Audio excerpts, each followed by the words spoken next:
people see how we act as Christians, that's what they're going to think about what our God is like.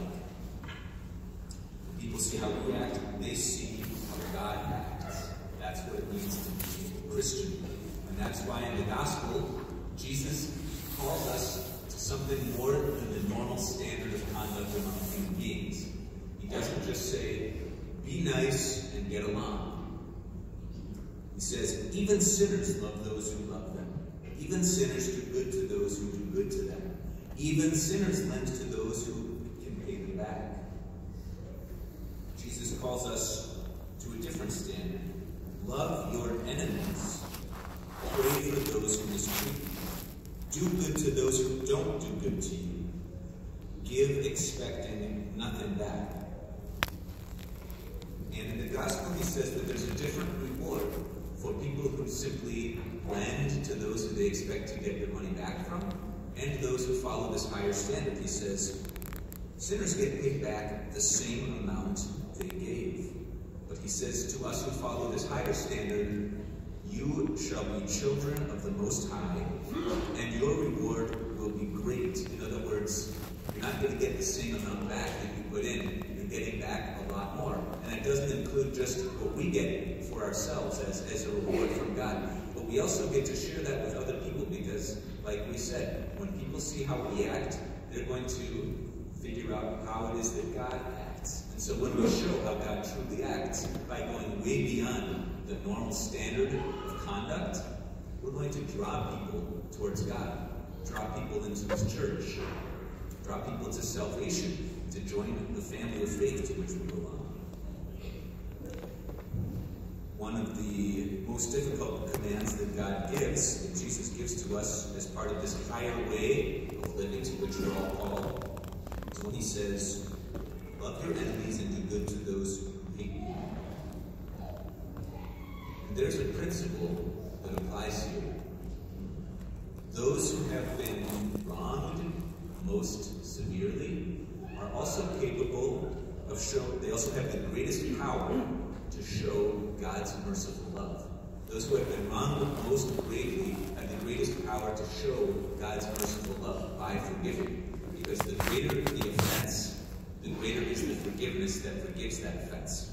Father Eric and I had the opportunity this last Friday to go to a meeting of priests. There was probably almost 100 of us there, along with our bishop, Archbishop Edda, and Bishop Cousins as well. We were meeting with a very courageous young man and his mom, who, this young man was abused by a priest only a few years ago. In fact, his case was the case that got everything rolling, and is why we find ourselves sort of where we are today in this diocese. And what he shared was extremely moving, as you can imagine. And one thing that struck me was the amazing cascade effect that the evil deed of this priest had, not just on this young man, and not just on his mom, but on their entire family. They had he was one of 9 kids. And because of what happened, his parents, his mom and dad, their marriages on the brink of breaking apart. And all of his siblings, to one degree or another, are experiencing really, really bad times. When we heard from his mom, she, among other things, said that she forgave the priest who abused her son. He had said the same thing.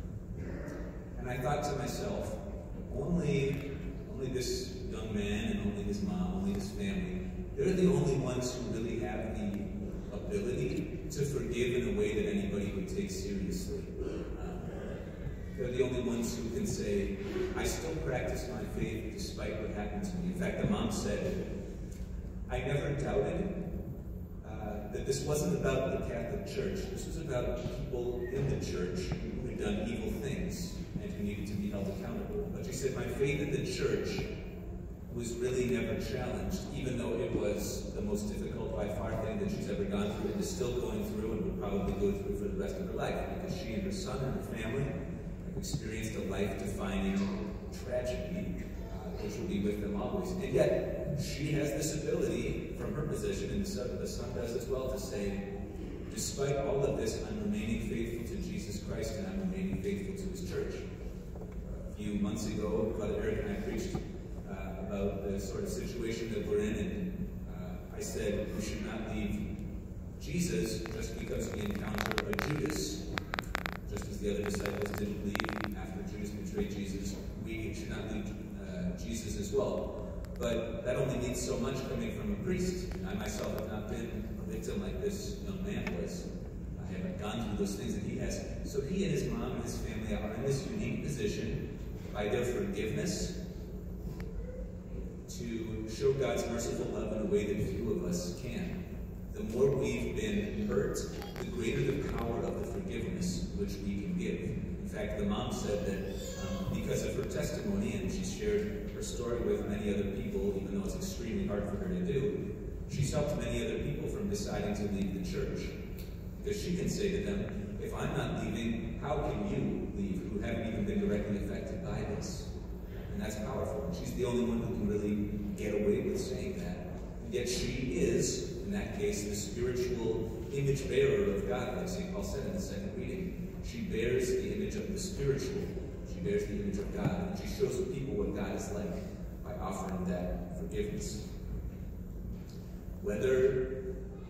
So all of us, if we've lived long enough, which doesn't take very long, have been wronged in some way or another, probably very many ways, and if we're honest, we've probably wronged other people as well.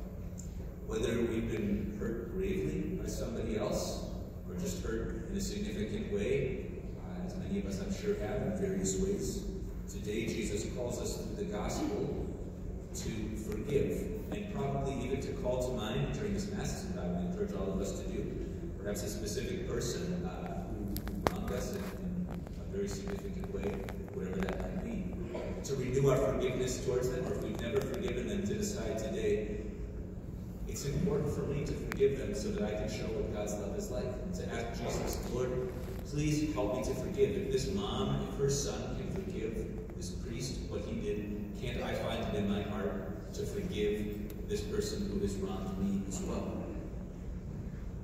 Final note, what does it mean to forgive our enemies? And it's important to say what it doesn't mean. Forgiving our enemies doesn't mean that we say, it was no big deal. If it was a big deal, there are a lot of things which are a pretty big deal and which can affect us for our whole lives. So that's not part of forgiving our enemies. It doesn't mean ignoring the evil that was committed. It doesn't mean not reporting serious law breaking to the police or to the proper authorities. No, we have to report those things because, as Jesus says, do unto others what you would have them do unto you. And if we don't wish somebody else to suffer the same evil that this person who perhaps is capable of inflicting it might do to other people, then we have that duty to report if it rises to that level of such a severe thing that we've suffered.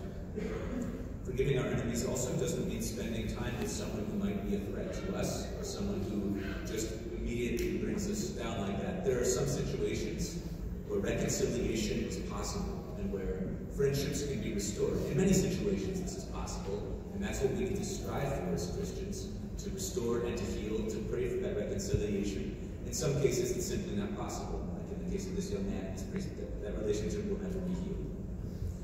So what does it mean to forgive our enemies? First, it means to pray for them. To pray that they would be repentant for what they've done, that they would be forgiven, that they would be healed if there's ongoing effects to their actions, and that they would go to heaven someday.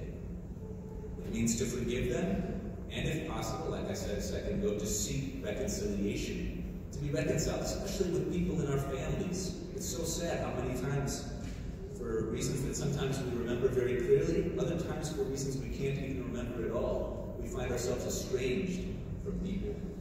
Jesus invites us today to be the one who initiates, to be the one to reach out first, to seek reconciliation if at all possible. To forgive our enemies means, again, out of charity, to report to the proper authorities if someone is actually a threat to other people. And I would especially say to kids who are here today, if someone does mistreat you or treats you in an inappropriate way, it's very important that you tell another adult about that so that people can take the actions that's necessary. No matter what anybody tells you, it's very important to let an adult know if someone ever treats you inappropriately. Finally, the gospel ends by Jesus saying, judge not, and you will misunderstood. But it really comes down to this. I'm a sinner too. And no matter what anybody else has done to me, no matter how bad it was or how whatever normal it was, I'm a sinner too. And there but for the grace of God go I. We're called to imitate Jesus' love. And St. Paul writes about Jesus' love. And God demonstrates his love for us in this. While we were still sinners, Christ died for us. May God open our hearts today to forgive someone we have never forgiven, or perhaps to renew our forgiveness for something that we still remember. May he help us to forgive and forget to the extent that we possibly can, so that we can be children of the Most High and show by our actions the merciful love of God to the world.